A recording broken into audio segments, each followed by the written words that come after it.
नमस्कार। आकाशवाणी से प्रस्तुत है समाचार संध्या।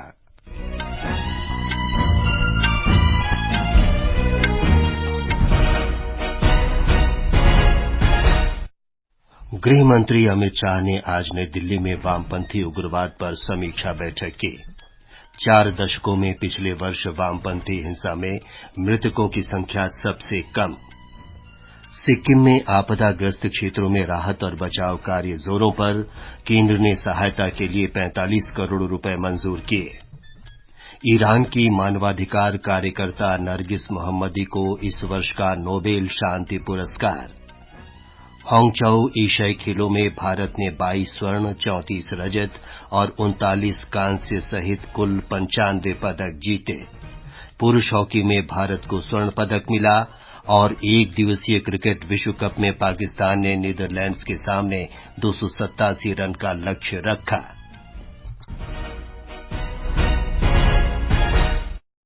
समाचार संध्या के साथ मैं विमलेंदु पांडे। केंद्रीय गृह मंत्री अमित शाह ने कहा है कि पिछले कुछ वर्षों में वामपंथी उग्रवाद पर अंकुश लगाने में सफलता मिली है और ये लड़ाई अब निर्णायक दौर में पहुंच गई है। आज नई दिल्ली में श्री शाह ने वामपंथी उग्रवाद पर समीक्षा बैठक की।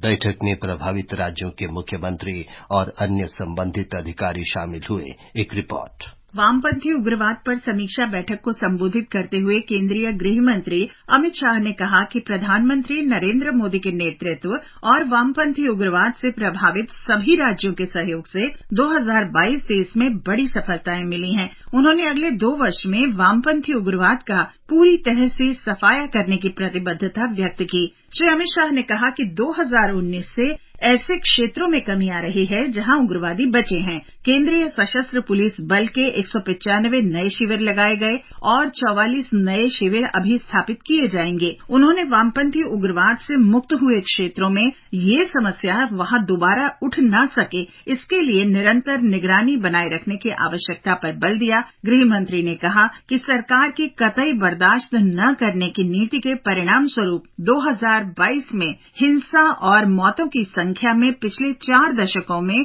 सबसे अधिक गिरावट दर्ज की गई। गृह मंत्री ने कहा कि वामपंथी उग्रवाद पर लगाम कसने के लिए प्रभावित राज्यों को उनकी वित्तीय सहायता रोकने के लिए नागरिक और पुलिस प्रशासन के संयुक्त दल बनाकर प्रयास करना होगा।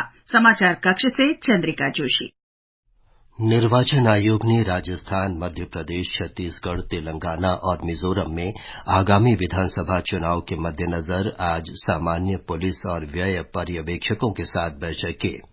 इस अवसर पर मुख्य निर्वाचन आयुक्त राजीव कुमार ने पर्यवेक्षकों से स्वतंत्र और निष्पक्ष चुनाव सुनिश्चित करने के लिए समन्वय के साथ काम करने को कहा। निर्वाचन आयोग के वरिष्ठ अधिकारियों ने भी पर्यवेक्षकों को इलेक्ट्रॉनिक मतदान मशीन, मतदाता सूची, आचार संहिता, खर्च और कानूनी प्रावधान जैसे चुनाव से जुड़े महत्वपूर्ण विषयों के बारे में जानकारी दी। निर्वाचन आयोग ने राष्ट्रवादी कांग्रेस पार्टी एनसीपी के दोनों गुटों के पार्टी के नाम और उनके चुनाव चिन्ह घड़ी संबंधी उनके दावों को आज सुना। इनमें से एक गुट के नेता शरद पवार और दूसरे का नेतृत्व महाराष्ट्र के उप मुख्यमंत्री अजीत पवार कर रहे हैं। निर्वाचन आयोग के सामने इस विवाद की ये पहली सुनवाई थी। सोमवार को दोनों पक्ष दोबारा निर्वाचन आयोग के सामने उपस्थित होंगे। दोनों दलों के बीच संकट तब पैदा हुआ था जब अजीत पवार के नेतृत्व वाले गुट ने एनसीपी नेता शरद पवार के खिलाफ बगावत कर दी और पार्टी के नाम और चुनाव चिन्ह पर दावा करते हुए निर्वाचन आयोग के समक्ष गए। केंद्र ने बाढ़ग्रस्त सिक्किम के लिए आपदा सहायता के रूप में 45 करोड़ रुपए जारी किए जाने को मंजूरी दे दी है। केंद्रीय गृह मंत्रालय ने नुकसान के आकलन के लिए एक दल भी गठित किया है। सिक्किम के मुख्यमंत्री प्रेम सिंह तमांग ने आज पोक्यांग जिले में आपदाग्रस्त क्षेत्रों का दौरा किया।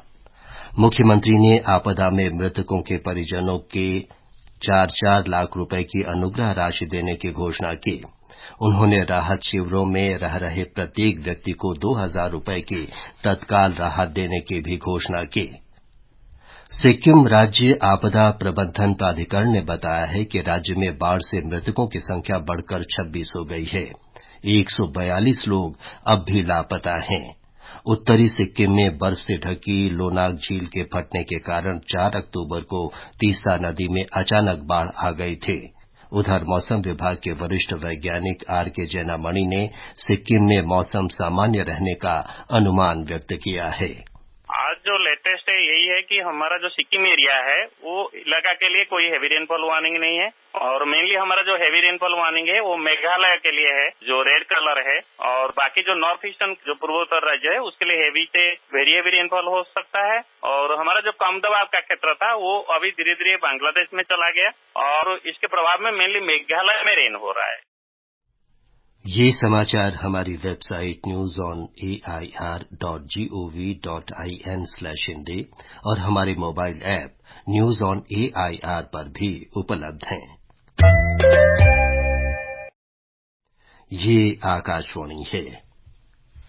भारतीय रिजर्व बैंक की मौद्रिक नीति समिति ने द्विमासिक समीक्षा में ब्याज दरों में कोई बदलाव नहीं किया है। आज मौद्रिक समिति की बैठक के बाद रिजर्व बैंक के गवर्नर शक्तिकांत दास ने कहा कि समिति ने सर्वसम्मति से रेपो दर को 6.5% पर यथावत रखा है। रिजर्व बैंक ने कहा है कि खाद्य और ईंधन को छोड़कर मुख्य मुद्रास्फीति में गिरावट का रुख है। हालांकि दलहन और तिलहन जैसी प्रमुख फसलों के लिए खरीफ की बुआई में गिरावट और वैश्विक खाद्य तथा ऊर्जा कीमतों में अनिश्चय के कारण मुद्रास्फीति को लेकर चिंताएं बनी हुई हैं। बयान के अनुसार वर्ष 2023-24 के लिए वास्तविक सकल घरेलू उत्पाद की वृद्धि दर 6.5% रहने का अनुमान है। भारतीय रिजर्व बैंक ने प्रधानमंत्री विश्वकर्मा योजना के लाभार्थियों को भुगतान अवसंरचना विकास कोष योजना के अंतर्गत शामिल करने का प्रस्ताव किया है।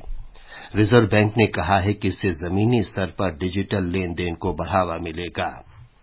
रिजर्व बैंक ने भुगतान अवसंरचना विकास कोष योजना को 2 साल की अवधि यानी 31 दिसंबर 2025 तक बढ़ाने का भी प्रस्ताव किया है। इसका उद्देश्य भुगतान स्वीकार करने वाले उपकरणों को लगाने के लिए प्रोत्साहित करना है।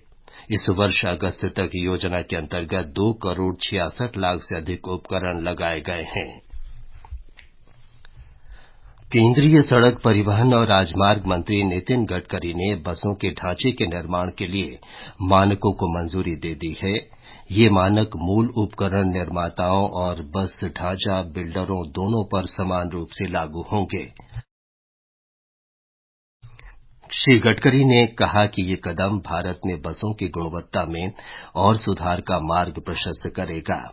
इसमें यात्री सुरक्षा सुनिश्चित करने पर प्राथमिक ध्यान दिया जाएगा।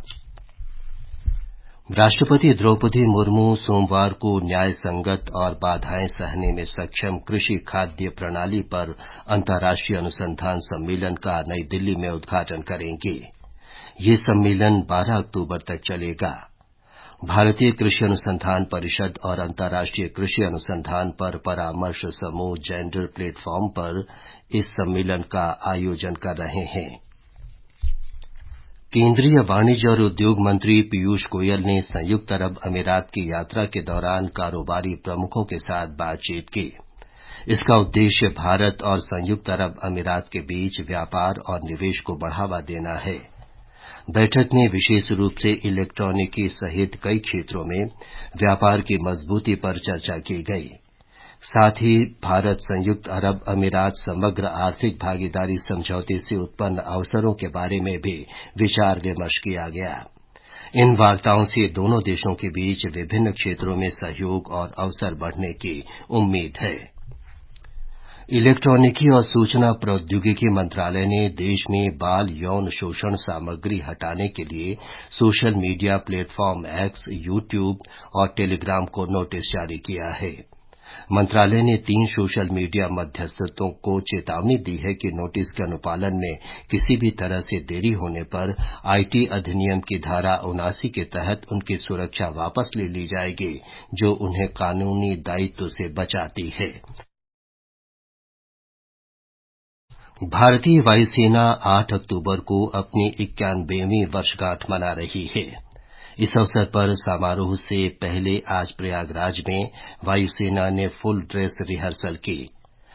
परेड केंद्रीय वायु कमान मुख्यालय बमरौली में आयोजित की गई और संगम क्षेत्र में आयुध डिपो किले के पास एयर शो का आयोजन किया गया। ईरान की मानवाधिकार कार्यकर्ता नरगिस मोहम्मदी को महिलाओं के दमन के खिलाफ संघर्ष करने के लिए इस वर्ष का नोबेल शांति पुरस्कार प्रदान किया जाएगा। इस पुरस्कार से सम्मानित होने वाली वे 19वीं महिला होंगी। नरगिस अभी जेल में हैं और ईरान के प्रमुख मानवाधिकार कार्यकर्ताओं में से एक हैं। नरगिस मोहम्मदी को 13 बार गिरफ्तार किया जा चुका है और 5 बार दोषी ठहराया गया है। उन्हें 31 साल की जेल और 154 कोड़ों की सजा सुनाई जा चुकी है। ये समाचार आकाशवाणी से प्रसारित किए जा रहे हैं। ताजा समाचार जानने के लिए आप हमारे Twitter handle @AIR News Hindi को फॉलो कर सकते हैं। समाचार संध्या में आपका फिर स्वागत है। चीन में हांगझोउ एशियाई खेलों में भारत ने आज 1 स्वर्ण 2 रजत और 6 कांस्य सहित कुल 9 पदक जीते। इसके साथ ही भारत के कुल पदकों की संख्या 95 हो गई है। ब्यौरा खेल डेस्क से। अब की बार 100 पार का लक्ष्य प्राप्त करने की दिशा में भारतीय खिलाड़ियों का धमाकेदार प्रदर्शन बदस्तूर जारी है। इसी क्रम में पुरुष हॉकी में भारत ने जापान को 5-1 से हराकर स्वर्ण पदक जीता। इसी के साथ भारत ने पेरिस ओलंपिक के लिए भी क्वालिफाई कर लिया। I just can't get over this. What a moment for Indian hockey. The Asian Games gold medal in men's hockey is just so important for the nation. It's so important for hockey in India, and what this medal does for the country, for the nation, for young kids watching everywhere. तीरंदाजी में आज पुरुषों की recurve team स्पर्धा में भारत को रजत पदक मिला। फाइनल में अतनु दास, धीरज मुम्मा देवड़ा और तुषार प्रभाकर शेल्के की टीम को कोरिया से 1-5 से हार का सामना करना पड़ा। पुरुषों की ब्रिज टीम स्पर्धा में भारत को रजत पदक मिला। तीरंदाजी में महिला रिकर्व टीम स्पर्धा में भारत ने कांस्य पदक जीता।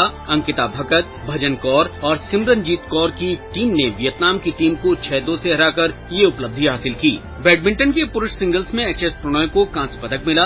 भारत के चिराग शेट्टी और सात्विक साईराज रंकीरेड्डी की जोड़ी पुरुष डबल्स के फाइनल में पहुंच गई है। सेमीफाइनल में भारतीय जोड़ी ने मलेशिया के आरोन चिया और शो वी की जोड़ी को शिकस्त दी।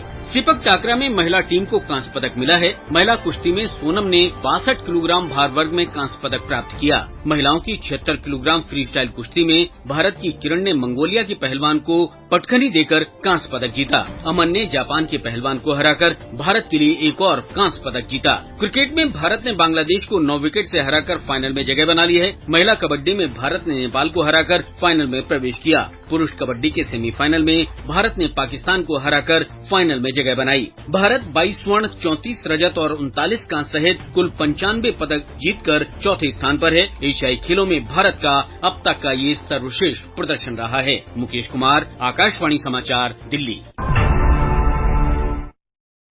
एक दिवसीय क्रिकेट विश्व कप के दूसरे मुकाबले में पाकिस्तान ने नीदरलैंड्स को 287 रन का लक्ष्य दिया है। इससे पहले पाकिस्तान ने 49 ओवर में 286 रन बनाए। ताजा समाचार मिलने तक नीदरलैंड्स ने 37वें ओवर में 8 विकेट पर 178 रन बना लिए थे।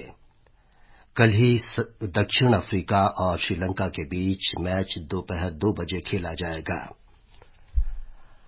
अंत में मुख्य समाचार एक बार फिर। गृह मंत्री अमित शाह ने आज नई दिल्ली में वामपंथी उग्रवाद पर समीक्षा बैठक की। 4 दशकों में पिछले वर्ष वामपंथी हिंसा में मृतकों की संख्या सबसे कम। सिक्किम में आपदाग्रस्त क्षेत्रों में राहत और बचाव कार्य जोरों पर। केंद्र ने सहायता के लिए 45 करोड़ रुपए मंजूर किए। ईरान की मानवाधिकार कार्यकर्ता नरगिस मोहम्मदी को इस वर्ष का नोबेल शांति पुरस्कार। हांगझोउ एशियाई खेलों में भारत ने 22 स्वर्ण, 34 रजत और 39 कांस्य सहित कुल 95 पदक जीते। पुरुष हॉकी में भारत को स्वर्ण पदक मिला। और एक दिवसीय क्रिकेट विश्व कप में पाकिस्तान ने नीदरलैंड्स के सामने 287 रन का लक्ष्य रखा। इसके साथ ही समाचार संध्या का ये अंक समाप्त हुआ। नमस्कार।